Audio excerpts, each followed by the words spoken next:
Hello students, welcome to my YouTube channel. मैं Sheetal Sahu present हूँ आप लोगों के सामने बिल्कुल एक फ्रेश वीडियो के साथ। और अपने आज के वीडियो में मैं डिस्कस करने जा रहा हूँ ऑब्जेक्टिव ऑफ अकाउंटिंग, जो इंपॉर्टेंट है क्लास 11 स्टैंडर्ड के स्टूडेंट्स के लिए। तो स्टूडेंट्स बने रहिए हमारे साथ, और अगर आप मेरे चैनल पर नए हो तो सब्सक्राइब जरूर करें, क्योंकि बहुत सारी वीडियोज में आप तक पहुंचाने वाला हूं अपने चैनल के माध्यम से। तो आइए देर न करते हुए स्टार्ट करते हैं अपने आज के टॉपिक को, ऑब्जेक्टिव्स ऑफ अकाउंटिंग। पहला ऑब्जेक्टिव, मेंटेनिंग अकाउंटिंग रिकॉर्ड्स। जितने भी बिजनेस ट्रांजैक्शंस हैं, जो भी बिजनेस ट्रांजैक्शंस है उसकी हम रिकॉर्डिंग करेंगे, और ये रिकॉर्डिंग जो है ये हमारे अकाउंटिंग का पहला ऑब्जेक्टिव है। The objective of accounting is to record financial transactions and events of the organisation in the books of account in a systematic manner following the principles of accountancy. जो principle of accounting है, जो accounting principles है, उसे follow करते हुए हम systematically सारे business transactions की रिकॉर्डिंग करते हैं। नेक्स्ट जो हमारा ऑब्जेक्टिव है, डिटरमाइनिंग प्रॉफिट और लॉस। भाई बहुत जरूरी है प्रॉफिट या लॉस के बारे में जानकारी रखना, और ये हमारी अकाउंटिंग का दूसरा ऑब्जेक्टिव है। Another objective of accounting is to determining whether during the accounting period the firm has earned profit और इनकर्ड लॉस। फर्म ने प्रॉफिट कमाया या लॉस कमाया, इसकी जानकारी जो है वो ये डिटरमाइन होगा अकाउंटिंग के हेल्प से। थर्ड जो हमारा है वो है डिटरमाइनिंग फाइनेंशियल पोजीशन। मतलब फाइनेंशियल पोजीशन मतलब कितने एसेट्स कितनी लायबिलिटीज है ना। और फाइनेंशियल पोजीशन की जानकारी हमें अपने बैलेंस शीट से मिलती है, अपने बुक्स ऑफ अकाउंट्स के बैलेंस शीट से मिलती है।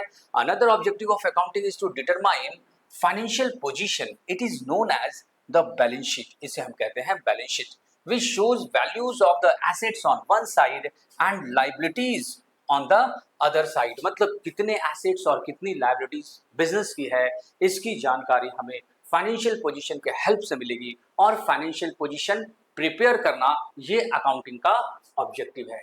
नेक्स्ट ऑब्जेक्टिव आइए देखते हैं, फैसिलिटेटिंग मैनेजमेंट। भाई पूरी बुक्स ऑफ अकाउंट्स के हेल्प से ही तो मैनेजमेंट कोई डिसीजन लेगा मैनेजरियल लेवल पे।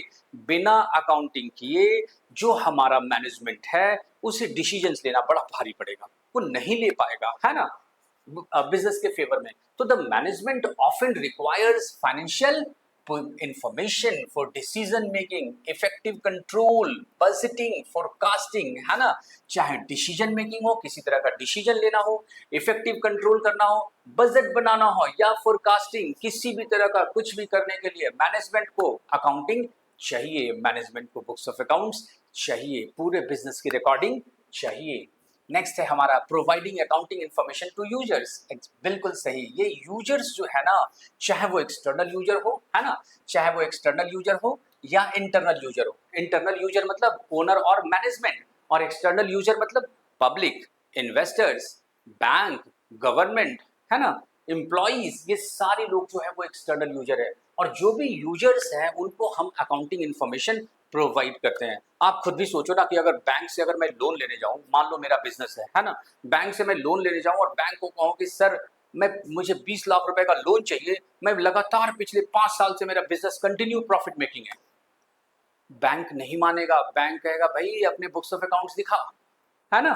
तो पूरी अकाउंटिंग जब मेरे पास रहेगी, पूरी अकाउंटिंग, तब तो मैं उसे दिखा पाऊंगा और फिर वो रिलाई कर पाएगा मुझ पे। तो यही चीज है कि अपने यूजर्स को जो है वो अकाउंटिंग इन्फॉर्मेशन हमें प्रोवाइड करनी होती है, और ये अकाउंटिंग का ऑब्जेक्टिव है।